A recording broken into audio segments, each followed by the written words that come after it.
Hutan di Indonesia termasuk hutan hujan tropis yang sering digambarkan sebagai hutan yang lebat. Tidak hanya itu, karena hutan tropis di Indonesia sangat bervariasi, mulai dari hutan primer sampai dengan hutan mangrove. Perlu kita ketahui bahwa potensi sumber daya hutan Indonesia sangatlah besar, yakni 99,6 juta hektar atau 52,3% dari keseluruhan wilayah Indonesia.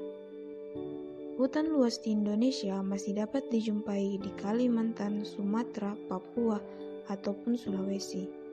Selain hutan yang sangat luas, di dalam hutan Indonesia juga terdapat berbagai flora dan fauna yang bahkan beberapa merupakan jenis endemik yang hanya dapat ditemukan di Indonesia.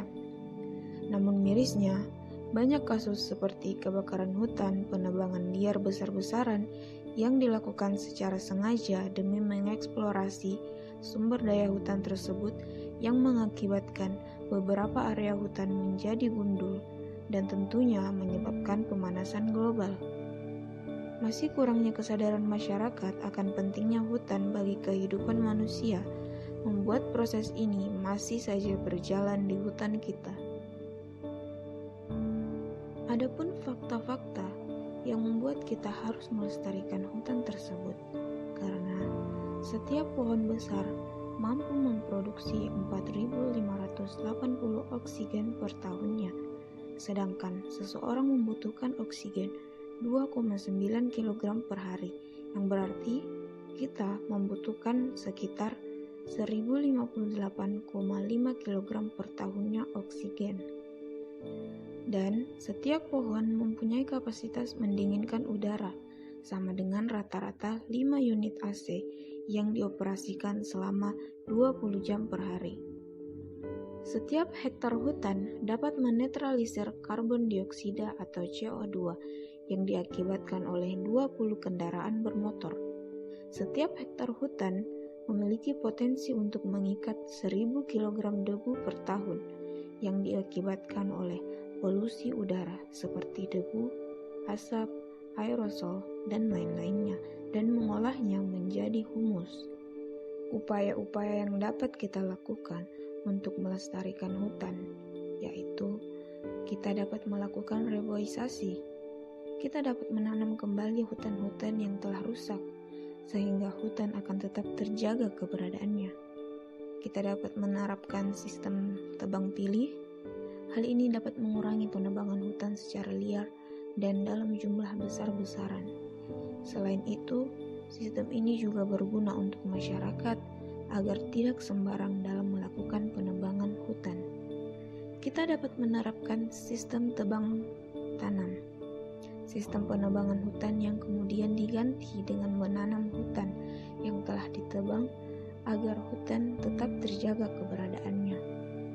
Kita juga dapat melakukan penebangan secara konservatif, penebangan dengan cara menebang pohon yang sudah tidak berproduktif lagi. Jangan sampai pohon yang masih muda dan produktif ditebang. Dan yang terakhir, menerapkan larangan penebangan hutan secara sewenang-wenang dan memberikan sanksi yang berat bagi pelaku. Selain masyarakat yang harus menjaga kelestarian hutan, pemerintah juga harus ikut terlibat dalam pelestarian hutan. Pemerintah harus ikut turun tangan dalam pelestarian hutan ini. Sebaiknya, pemerintah juga memberikan sanksi yang berat bagi pelakunya, yang bisa membuat mereka jera dan tidak melakukan kesalahan mereka lagi.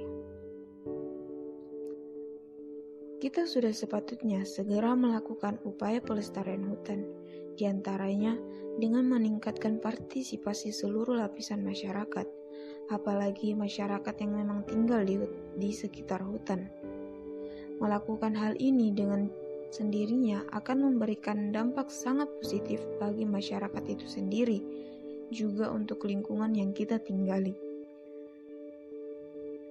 Di satu pihak, mereka dapat membangun kehidupan yang lebih baik, tetapi di pihak lain juga dapat melestarikan dan menggunakan sumber daya alam atau sumber daya kehutanan secara berkelanjutan dan berkesinambungan. Kini, sebagai masyarakat, harus semakin hari semakin menunjukkan peran kita sebagai garda terdepan penyelamatan dan perlindungan hutan Indonesia.